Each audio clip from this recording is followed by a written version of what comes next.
Good afternoon. My name is Igor Blažević from Prague Civil Society Center, and I'm welcoming everybody to next episode of the Reinventing Civil Society.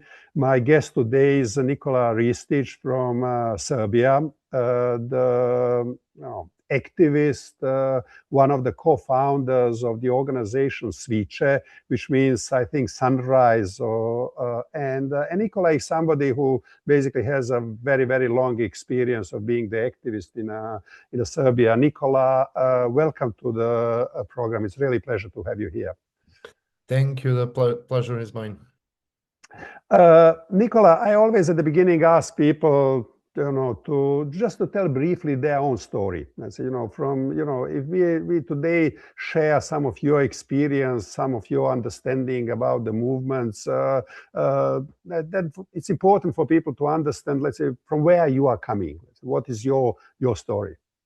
Yeah. So basically in Serbia, my generation had the experience and the chance to be part of the civil society and generally to be present in the streets and to be present in the different kinds of protests and resilience and other for more than 10 years now in a row. And yeah, in the moment when I started my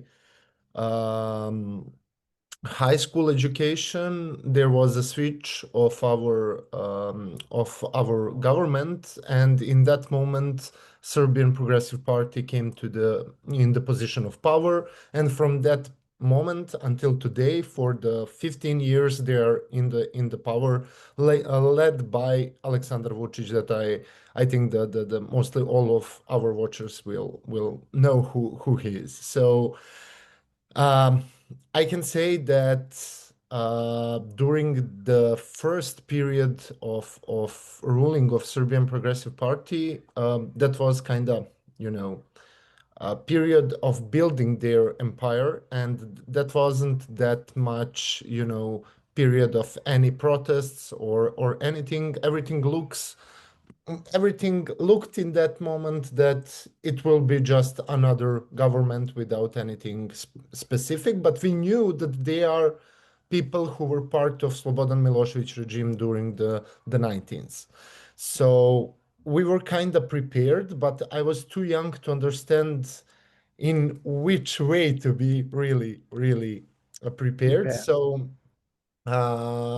few days ago, we had the 10 years from the happenings in Savamala, which is the neighborhood in Belgrade, where the Serbian Progressive Party, with their, I don't know, people from their connections, completely destroyed one neighborhood to build a new part of Belgrade called Belgrade Waterfront, and that was the first huge scandal of this regime. And that was the moment when I stepped on the streets for the first time, knowing what I want and why I'm there. So from that moment, we had almost every year of some protests. Year after that, Aleksandar Vučić became president of Serbia, and he was elected in the first round. So there was spontaneous protest called protest against authority, and I was part of that. A year after that, activists of Serbian Progressive Party attacked some people from the opposition parties, and that started another round of protests that were there for almost 2.5 years, called 1 out of 5 million. And that was the first big civic uprising during this regime. And step by step, keeps going until today. Yeah, and step by step, we came to the protest against lithium mining in Western Serbia, and that was the moment where I completely decided to invest myself in defending the people, defending the ecosystems, defending the country, defending all the things that we have that are really great in our country, but someone decided to destroy them. If there was no any of these protests before,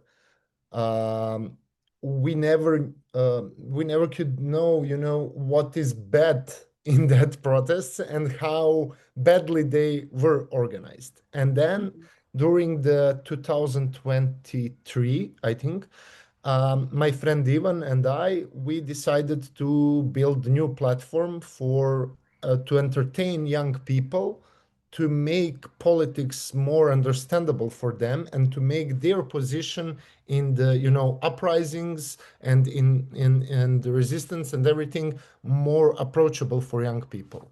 And in that moment, we started thinking about something that is organized group SviĆe today, which is first civic group uh, completely led by young people, and without any without any tendency to become political party, and without any tendency to be kind of recognized because of what we are doing. We're just doing it. We don't care if someone will say SviĆe did that and that. We're just doing things and putting pressure on the government and their people. And uh, in the first, we never had the idea what concrete output of this will be. But today, organized group SviĆe is one of the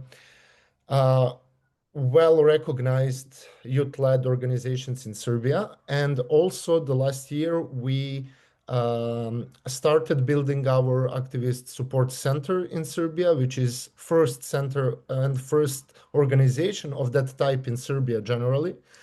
And I can say that our work is just started, because we are trying to build something that people can lean on and know that there is someone who will help them to understand and to be prepared to fight against authoritarian regimes, and even after the regime of Aleksandar Vučić, because we need someone to be, watchdog, and to watch that nothing like this happened again. So yeah, basically that is basic story.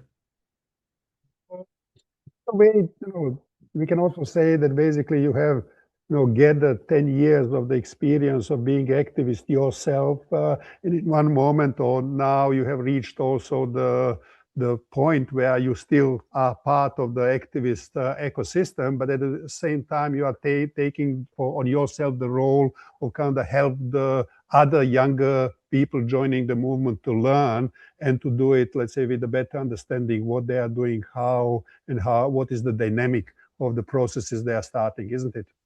Yeah, and that is exactly, if we speak only about me, that is exactly what is my role in our society right now.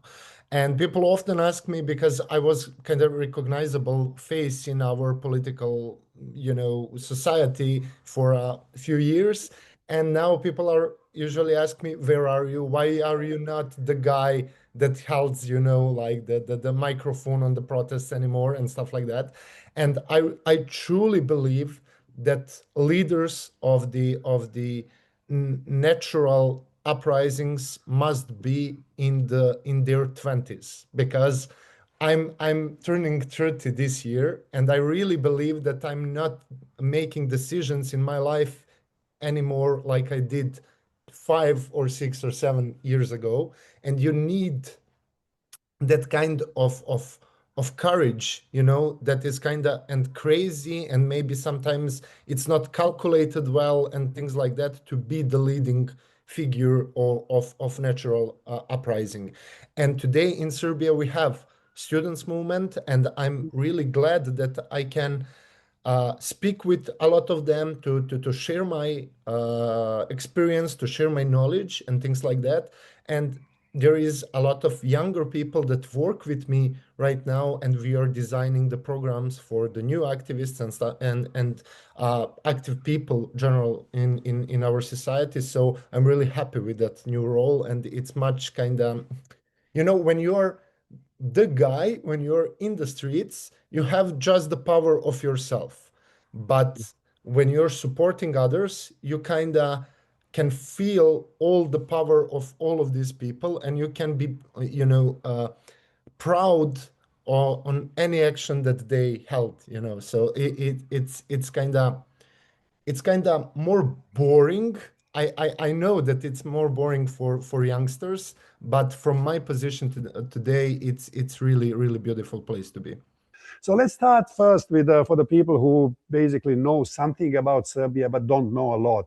Let's start with the regime itself. Let's say, well, how you will describe and explain what kind of the regime, Vučić regime is, what are its main characteristics, who are the main pillars of that regime, and whether among those pillars something has shifted in the last year and a half since the protest started. Yeah. Whew.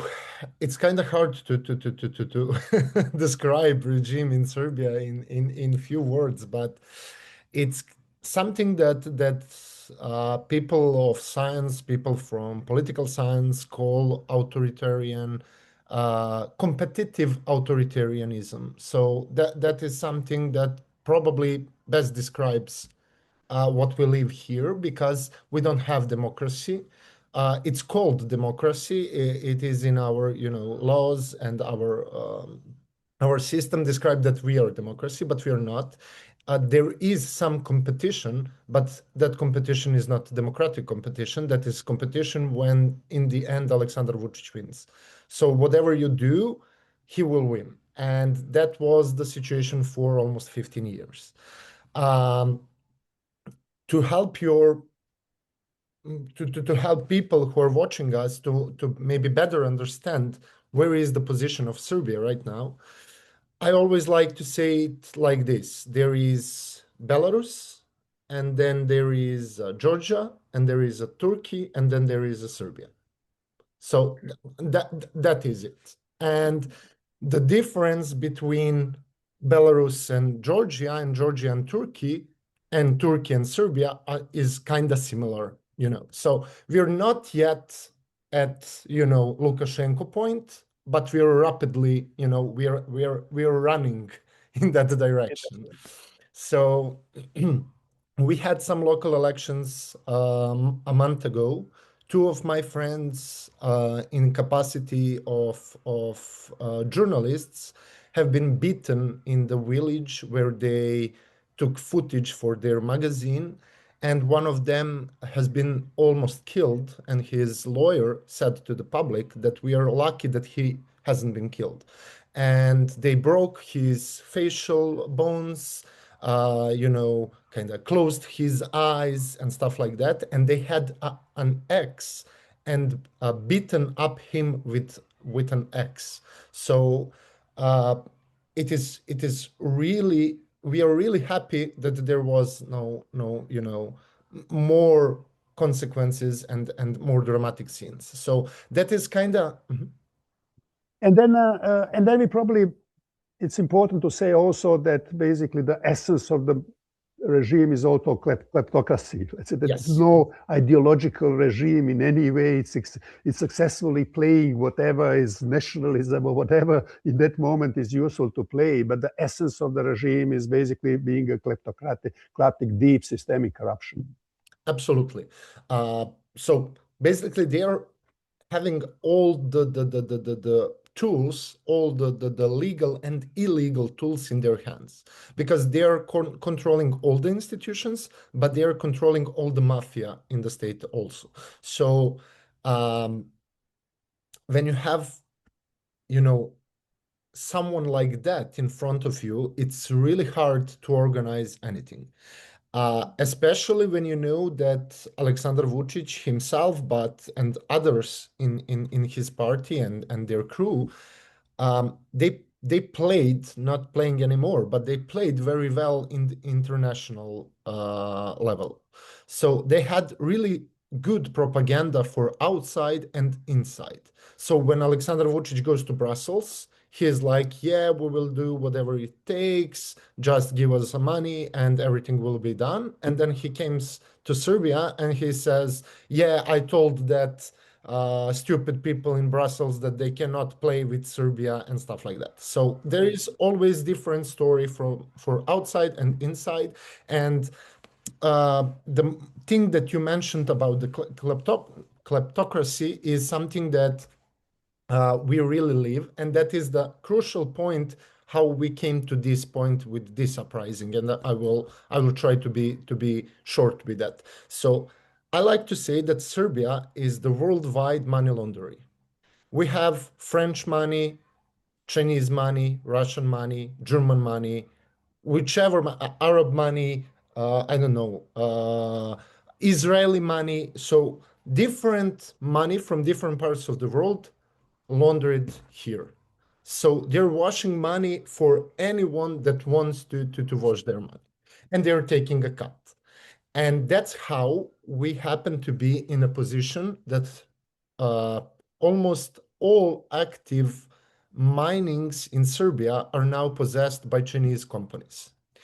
And when your land is practically owned by Chinese government and Chinese companies, you're kind of owned by China. And then you have some obligations, of course.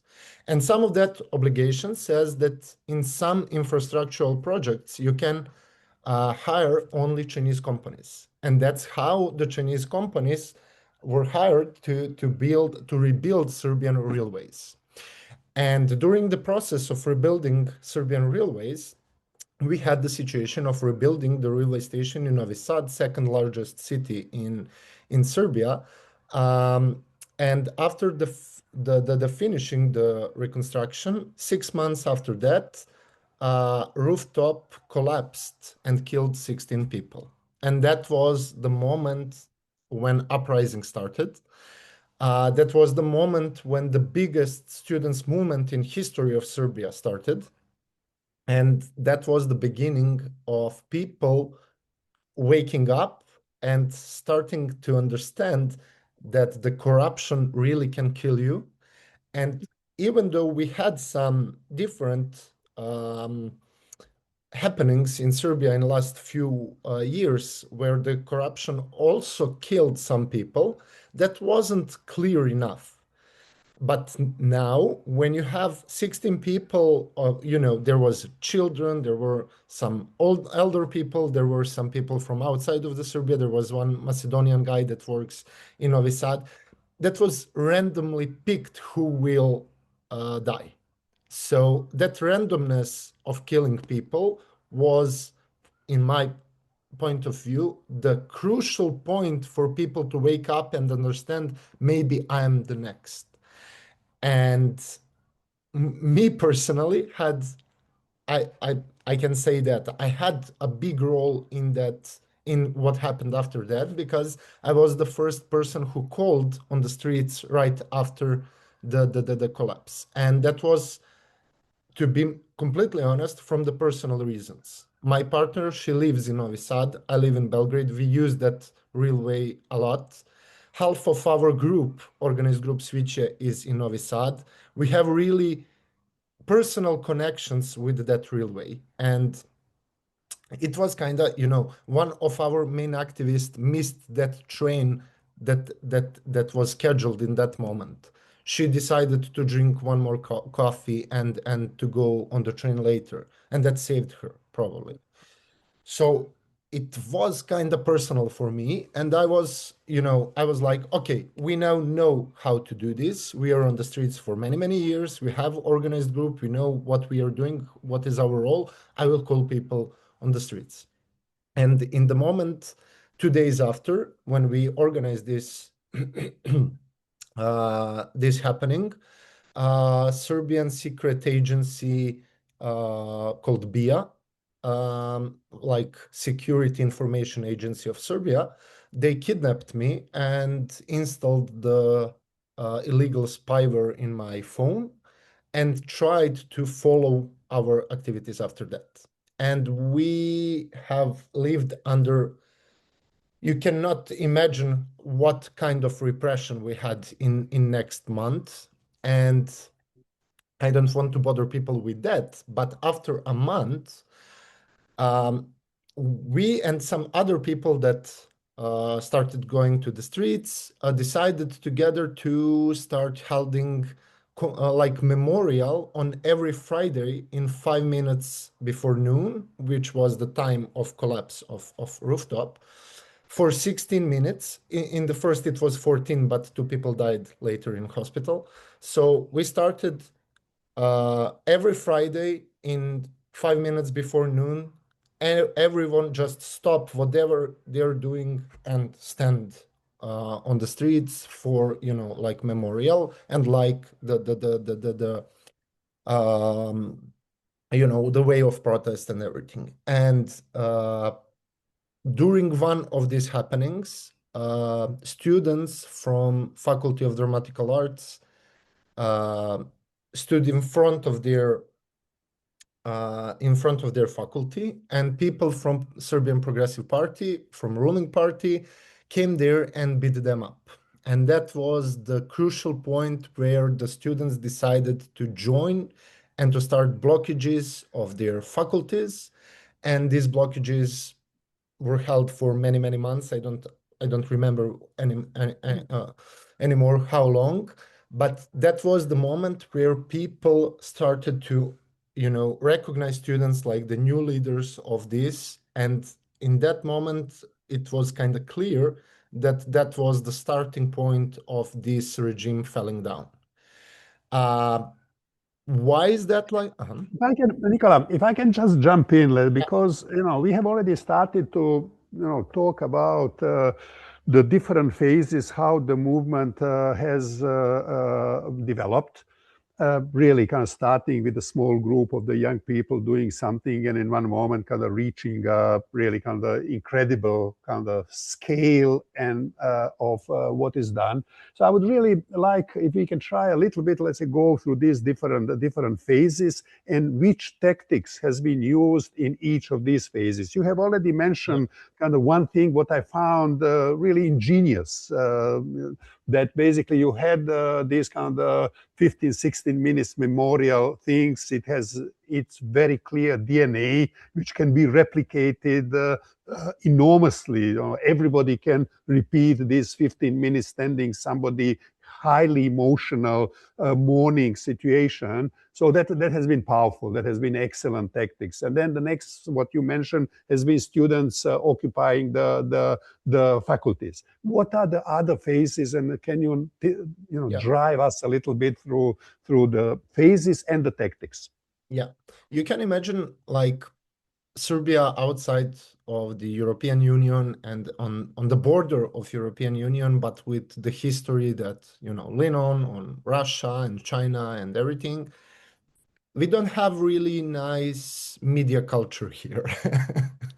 And we have a really, really big problem with the propaganda, with brainwash of people, not just elderly people, like people often say. We have really, really big problem with one big part of this society kind of brainwashed because of the propaganda of this regime. And another problem is the infrastructure of the media, because some media that can be considered as free media, if not free, but kind of anti-regime media, or in some way objective media, they don't have infrastructure to go in rural places. You cannot watch these channels or read these magazines if you're in some village or something like that. And after the blockages of the faculty started, students, as the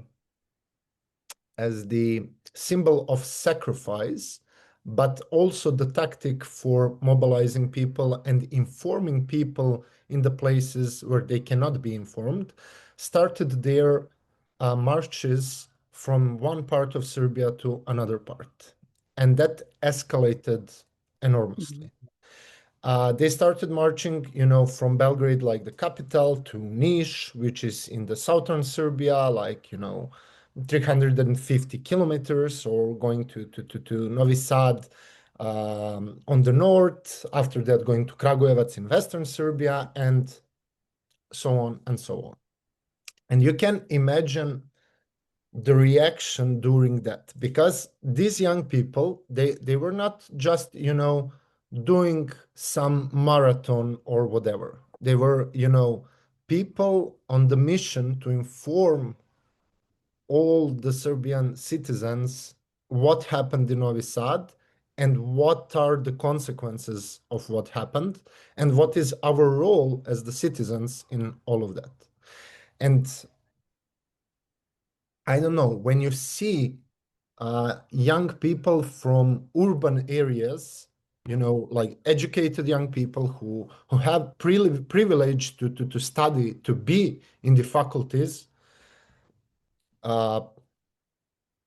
going by the foot hundreds and hundreds of kilometers from one week to another during the winter, because everything started in November and they started their marches in December, and then had that marches in December, January, February, and then in March.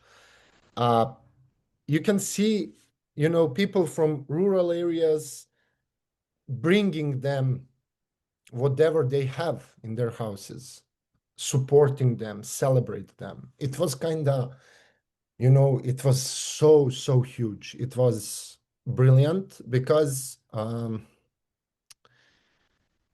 in a way, these people in these, rural areas and villages and other, they never had the opportunity to see something like that. Nobody in Serbia ever had opportunity to see something like that. I think maybe nowhere in the world that energy in that shape have never been so. But when you think that you're completely forgotten, that nobody cares about you, here they are, and they're coming and they're energetic and they have listening you, talking yes, with you, yes, and in a wonderful way, basically utilizing the very deep tradition of the hospitality, isn't it? Because absolutely, in Serbia, hospitality is one of the highest values. When the guests come to yeah, your house, you give everything you have, and then have this kind of social, deep, warm relation. That has been fantastic in a way how, let's say, the students interacted with this deeper layer of the social, cultural habits of the society. absolutely. And then what is kind of, side effect of all of this is footage. When you have videos and photos that are not planned and produced and prepared and whatever, when you see young people hugging elder people and having the gifts from them and everything, yeah, when you see the footage when they are going with their backpacks during the winter, during the snow, they cannot see on their eyes, but they are going, that was the footage that went all around the world, and it was really important for mobilizing international community and international eyes and media to see what's happening in Serbia. And that was the probably most important phase of this uprising. After that, students decided to make kind of next step, which was holding bigger and bigger giant, gatherings in big cities. And then they started walking to the cities and then holding big protests in that cities. And that was the first moment when they included people who already supported them during the marches to help them to organize the big events, because that wasn't just any protest. You have a lot of people on one field or whatever, one square, and that's it. No, it was like all day kind of festival atmosphere, where the people are cooking, trying to bring some anything that they have to sell, to take donations for the students movement and stuff like that. And that was the upgrade. Gatherings have not been anymore students only. Student has been the drivers, they have been somebody who is initiated mobilizing, but that is basically in a certain way whole society or different social economic groups gathering and participating in these protests and festivals, Yeah. as you said. Yes. And what I really like that students understood is that it's crucially important to go, door by door, step by step, neighborhood by neighborhood, and to talk to people. That wasn't seen in Serbian political life for 20 years. And today, when blockages of faculties stopped, they are going to faculties now, and some part of their students' life is kind of get back to normal, but they're still organizing something that they call Students in Every Village, which is their initiative where they go to every part of Serbia week by week and speak with the people on the squares, on the markets and stuff like that. And they are preparing their infrastructure for the elections, and that is the phase that we are now trying to reach. But yeah, probably you have more questions before we come to that. Alex, I also have, one moment, because I think it is important that we also kind of touch these phase. So we had these marches of the students taking everybody into the movement, big rallies, 100, 200, 350 in a Belgrade, and then in a certain moment you reach your peak. Yeah. And expected something will dramatically happen. The breakthrough will happen because we have mobilized the whole society. And then in a certain way, nothing happened and everything happened. And in that moment, movement has gone through certain internal crisis, or maybe not. Let's say I'm really curious because what I have followed, movement has reached its peak, expecting that it will kind of make a breakthrough. Breakthrough didn't happen. The regime was in a certain way playing well what we once discussed with the strategic patiency. And then the movement needs to kind of ask themselves what to do after the peak. You can't, every week bring 350,000 people on the. So how that transformation has gone? Yeah, it was hard. It was really hard, and it's kind of hard for me to speak about that because I'm not a student and I'm not part of their infrastructure, but I'm part of the active society, yeah. And I can say from my angle how that happened.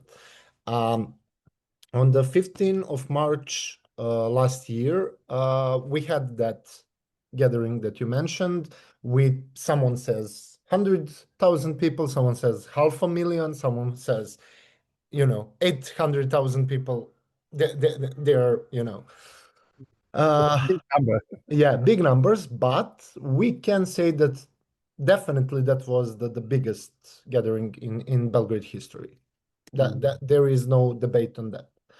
And on that day, kind of what I think that happened is that students held this gathering because they need the big final, they needed big final from all of these marches, walkings, all of these smaller gatherings around Serbia and everything. And it was kind of natural to have big gathering like the ending of this phase in the capital, in front of institutions in one moment.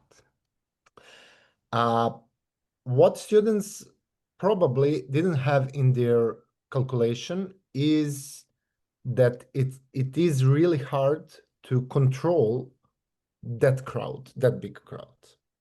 And now, till this day, after more than a year, there is a big debate. What really happened on that day?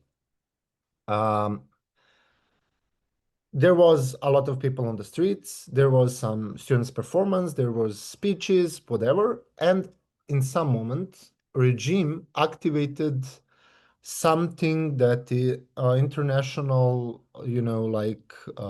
independent researchers said that was kind of sound cannon or any sound weapon.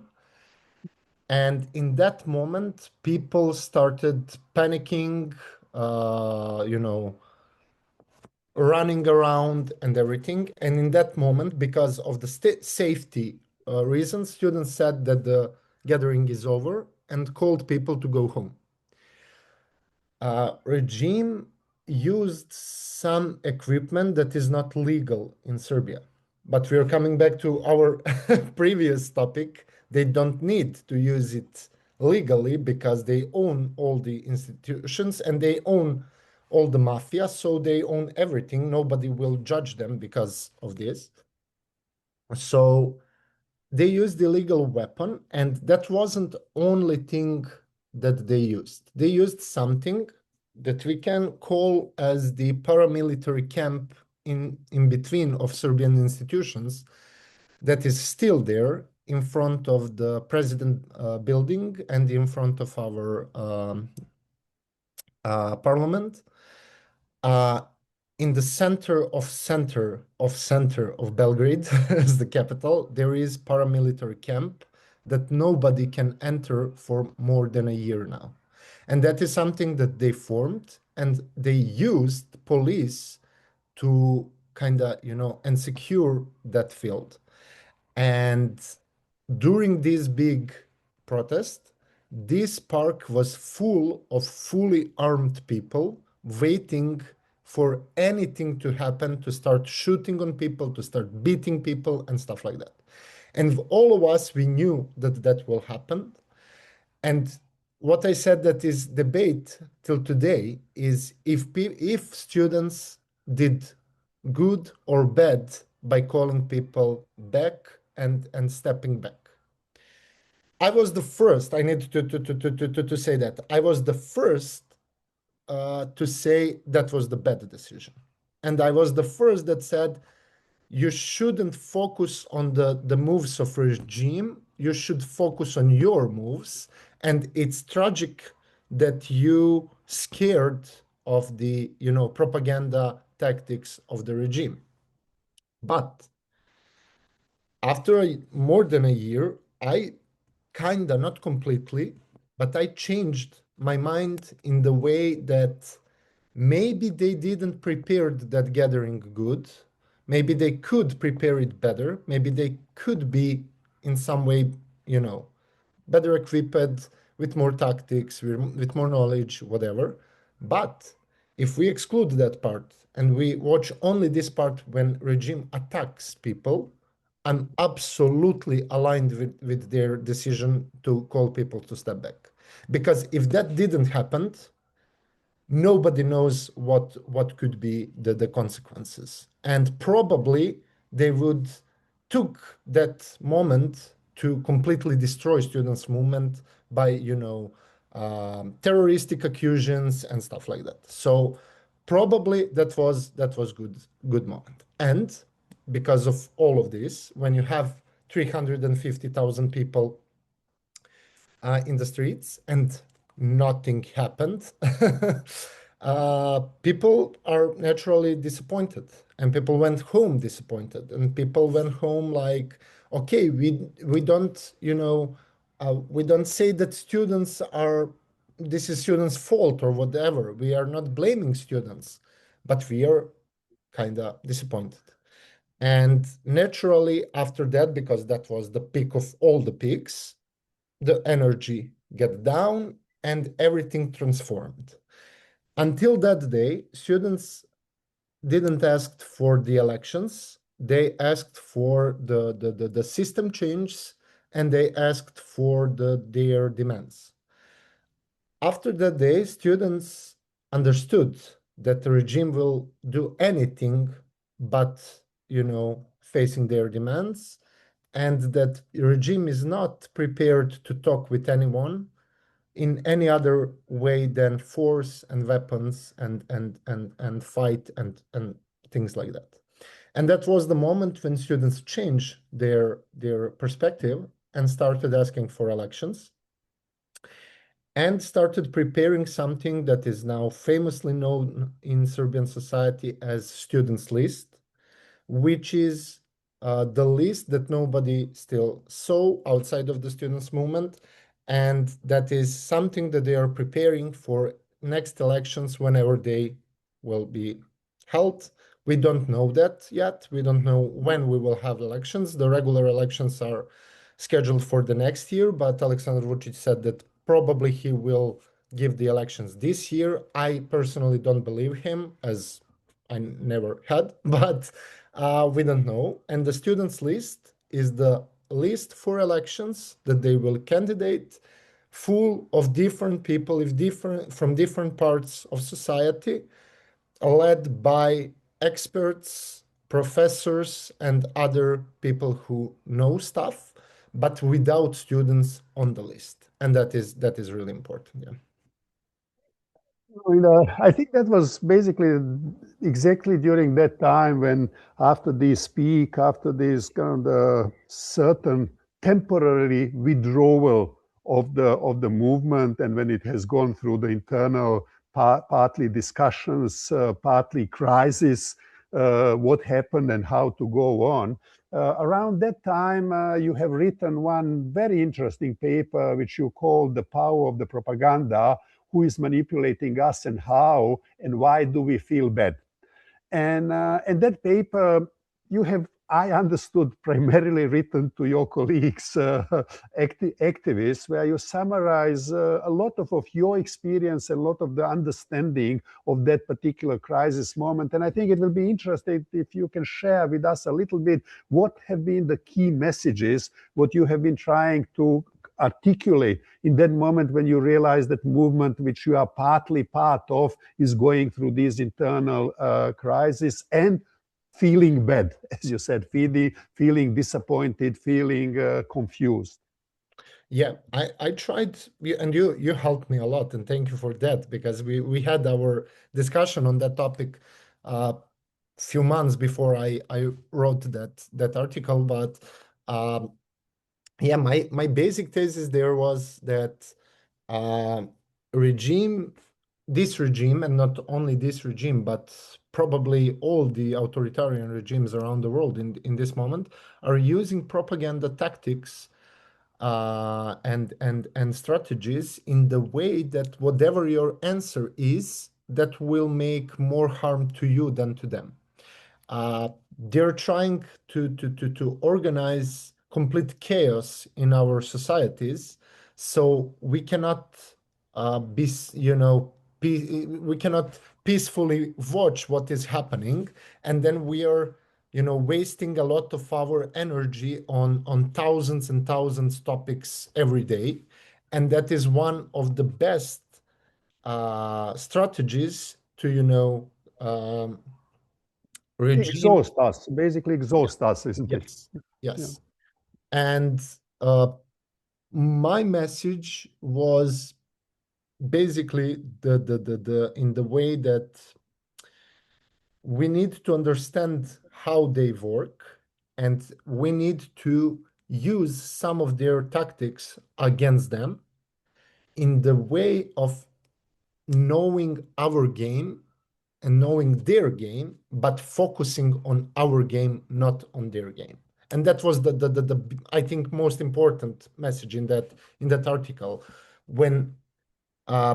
Because if you react on anything that regime, because we have it in United States of America right now, we can see that, making 1,000 fires in the same moment, and then you have feminists trying to control this one fire, then people who are who are for economic change are holding this fire, and then people who are with the disabilities holding this fire, and blah blah blah blah, blah. Immigrant people in immigrant debt and so on. Yeah. And doing that, regime is trying to separate us and make us to fight against the battles that we cannot win, and we cannot win them by ourselves.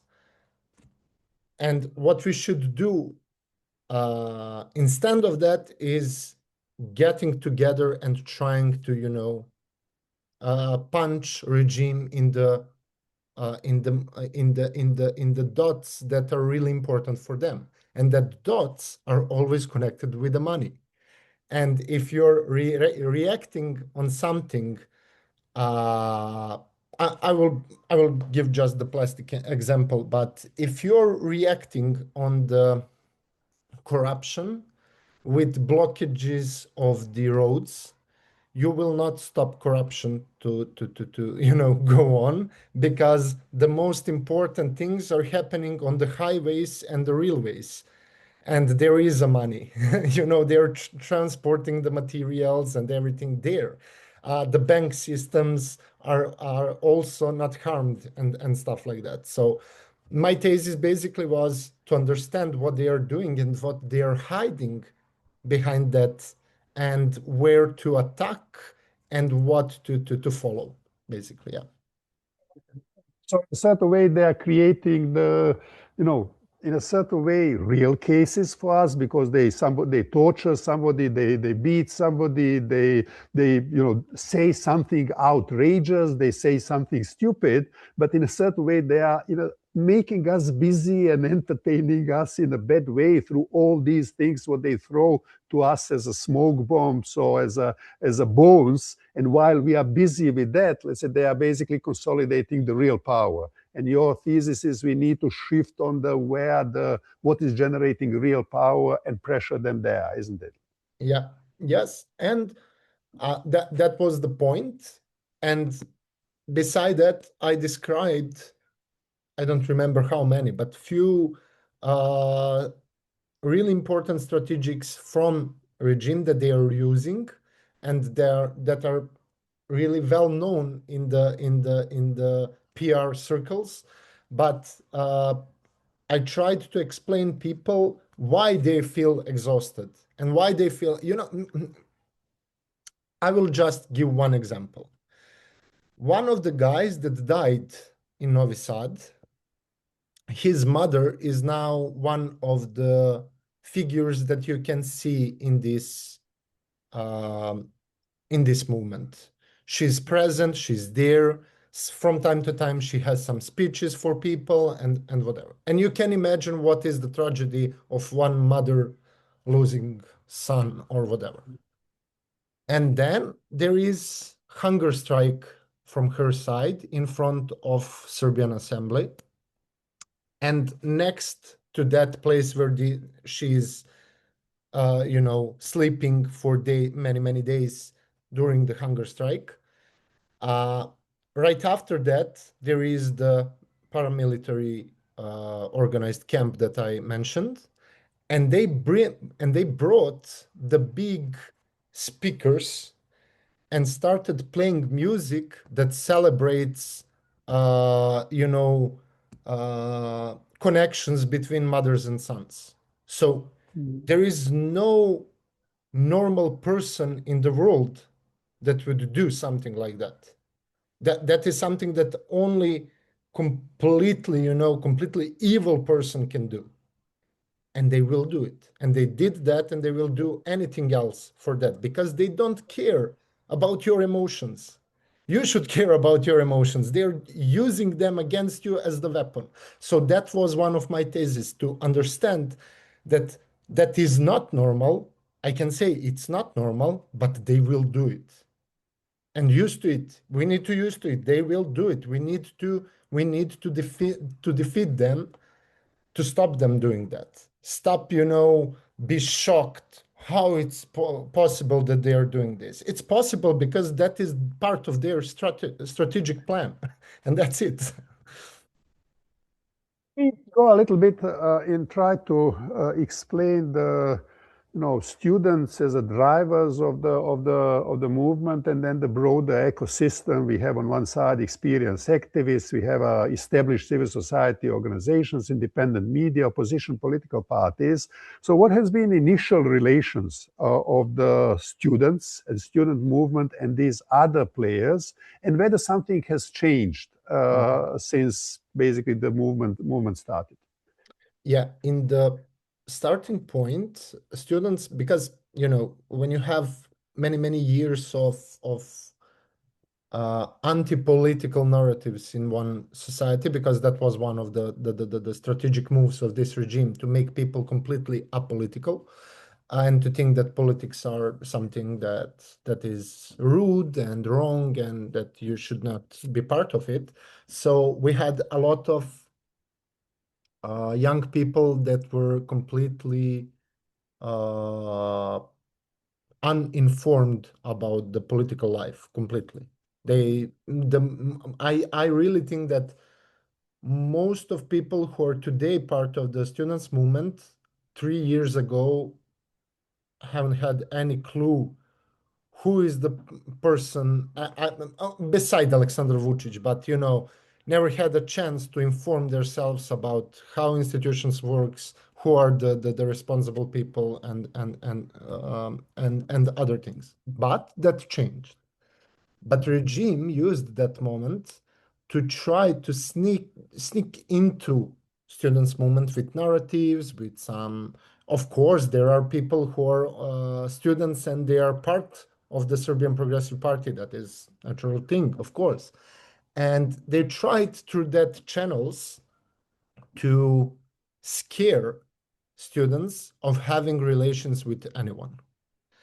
And they, in that period, during December, January, February, they completely isolated themselves. But what regime didn't expect it is that this move will actually, after many, many months, will be good for students. Because me, as person from the public, people know me. Some of the people, of course. And if people say we are cool with this Nikola Ristić from SviĆe, there is a lot of people that they need in this movement. That guy, sorry for what I'm saying, but they will say, I hate that guy, you're not good enough, I hate you as well right now. And after some stabilizing of this, we saw that students, in the first, students said that they don't want to have any relations with anyone, that they're completely separated from any activistic organization, any NGO, any media outlet, and any political opposition party, and generally political party. And they, in one moment, found themselves isolated. And when they understood that they're isolated, they already mobilized all the people in society that they could. And these people were mobilized probably in some way because of that, what they did. Kind of clean sheet, let's say. They have been don't carrying the burden of the whatever the past is. Yeah. And actually that was good. And after that, of course, some internal relations changed. They still have that, public narrative that they're separated from anyone. And that is not just a narrative, that is really the truth. They are independent actor in all of this. But now we can see that they're, they don't hesitate to call some NGO if they have expertise, if they need their help for, controlling elections, for example, or for the, to organize together 8 March happenings or whatever, So there are some relations right now, but that relations are not kind of, in the first row. That relations are kind of, all of us, of course, from the day one are supporting students. And all of us are, everyone who is in the streets in Serbia for years and anyone who is in the civil society of Serbia for years knows that this is our only chance. And the students are the only power that can bring down the Aleksandar Vučić and his regime. And we cannot be, egomaniacs to say, and to be, like, I don't know. I don't care if someone thinks that I should or I should not be part of this movement or whatever. I only care about what will happen.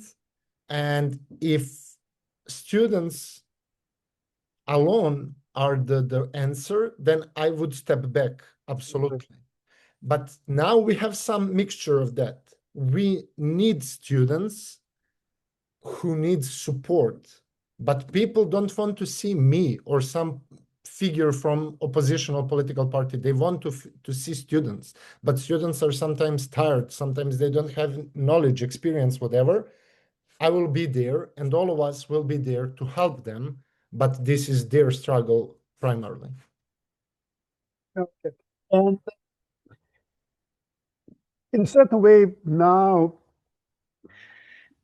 everybody, the students as a drivers of the movement and all these kind of the other players in an ecosystem, basically everybody thinks that the next elections are the, the critical point. That was kind of, everybody realized that basically the change can or will not come with the elections, and elections will be a critical point. And as you said, let's say we don't know and nobody knows when it will be, because the Vučić is in a charge for that. But that was the focus point for pretty much everybody, isn't it?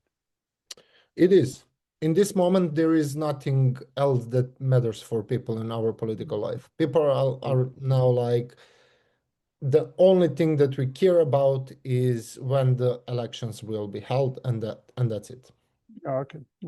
And if we can now try to, just a little bit summarize what you think, what the students or the kind of student movement in Serbia has done well. We have mentioned certain things, but we can also kind of come back to them, and maybe we overlooked some. What they have done really well, something what can be, good example for the inspiration for somebody else, and what has been, some mistakes, what you think, let's say, they have done.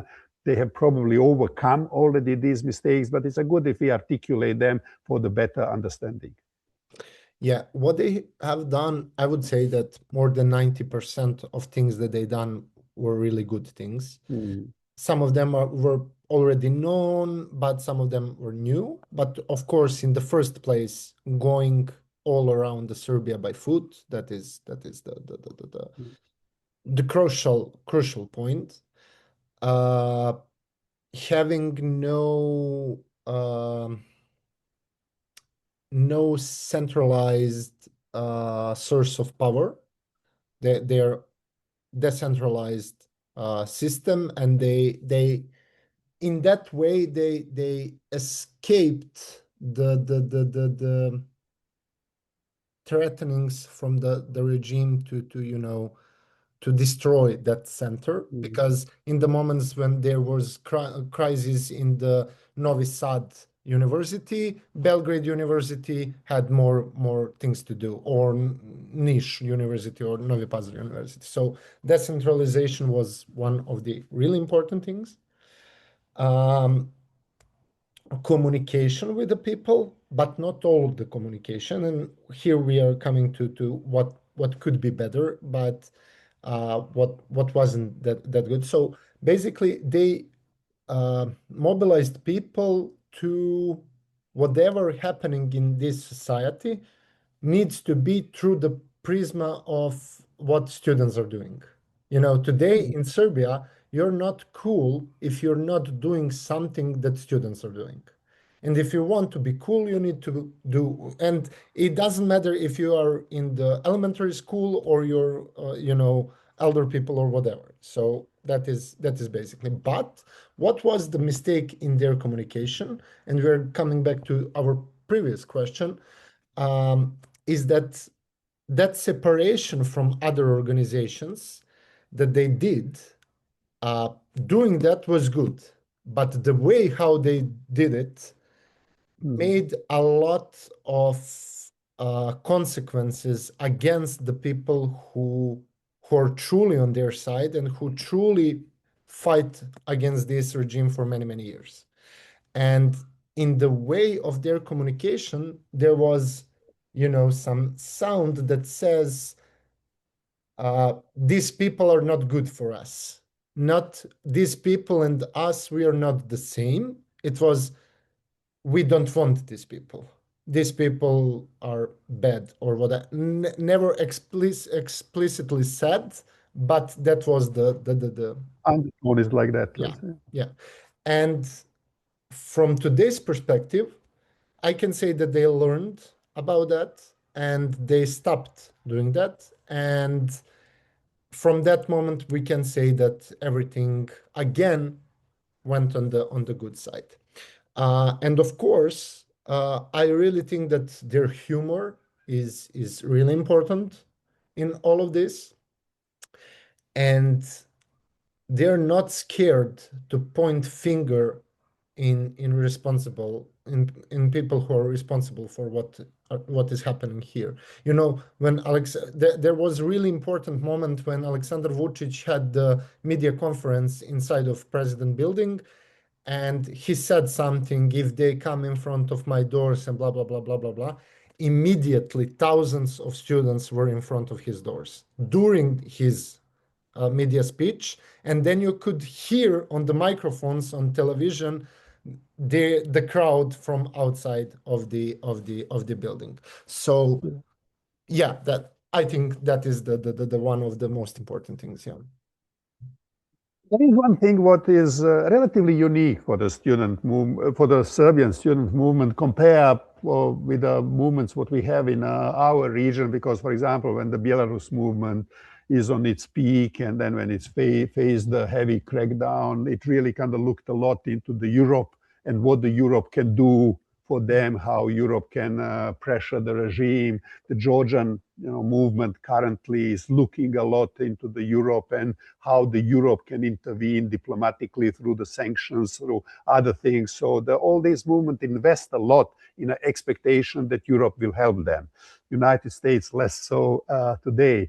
The Serbian student movement has not done that. They have not really too much invested into the expectations that anybody from outside can help. Do you find that as a basically good decision, tactically or strategically, or maybe that has created a certain weakness for the movement, and why they have basically not bet on the outside support? Yeah, it's not black and white. It's really complex, because of course there are the good products of that decision and there are bad ones. The bad one, the worst one, is that European Union almost the representatives of European Union almost explicitly said we are supporting students in a way of self-organizing that is democratic, and we support that. But we don't have, co-speaker, we don't have someone to speak with from their side. And the only side that we have someone to speak with is the regime.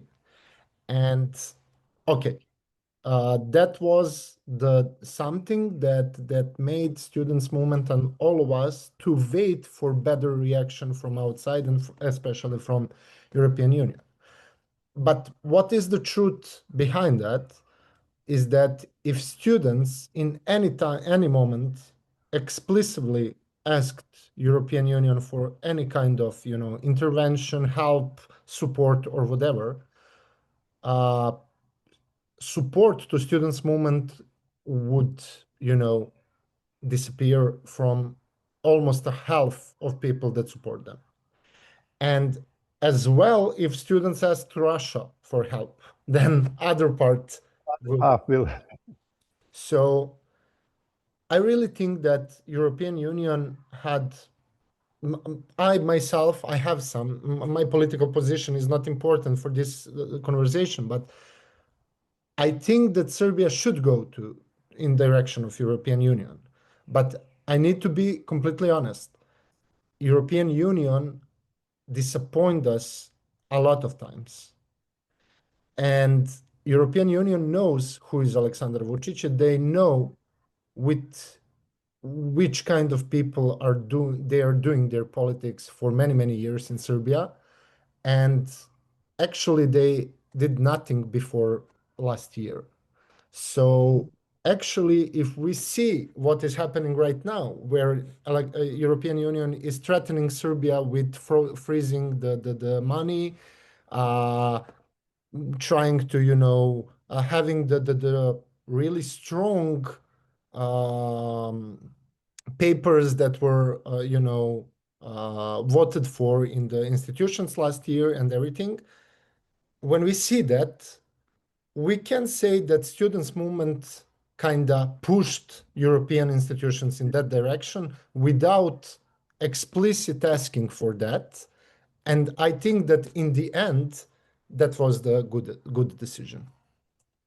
So, Nikola, thanks a lot. Let's say it has been really kind of very, very interesting for me to, learn more about the really impressive movement, and looking forward to meet in Prague, and looking forward to continue the conversation with a broader number of the colleagues from the region. They will have a lot of questions themselves as well. Thank you a lot. And yeah, I'm also looking forward to see you in Prague and see you there.